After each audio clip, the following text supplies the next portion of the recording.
Bien, este video es para explicar el funcionamiento elemental de la herramienta AutoCAD. Como todos saben, esta herramienta es una herramienta de dibujo electrónico que durante muchísimos años se ha implementado y que hoy por hoy es una base para trascender a la implementación de la adopción de la metodología BIM o VIA.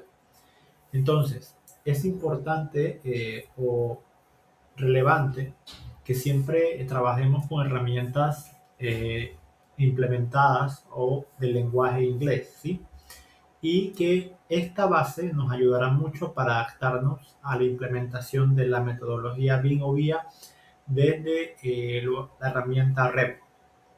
Para ello siempre vamos a trabajar, ¿sí?, un nuevo proyecto, ¿sí?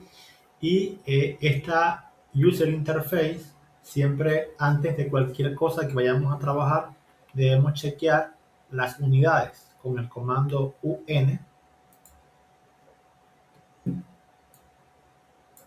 Siempre debe estar en metros y tener por lo menos 3 decimales de precisión. ¿Listo?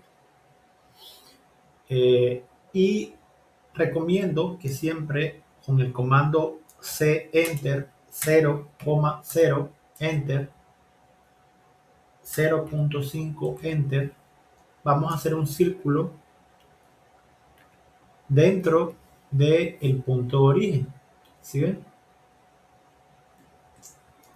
Recuerden que este es nuestro punto de origen de partida en todo proyecto y siempre tenemos que estar referenciados al punto de inserción 0,0, que lo voy a explicar en los próximos videos, pero es importante que tengamos un conocimiento básico y que aprendamos a usar Revit AutoCAD por comandos. Entonces, por ejemplo, el comando encuadrar, zoom, extend, Z, enter, enter, que hace que te encuadra esta imagen que tenemos en toda la pantalla.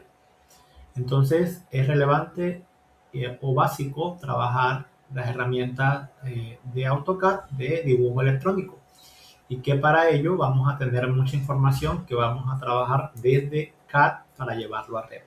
¿Vale? Esto es una pequeña introducción de la herramienta para los que nunca la han trabajado.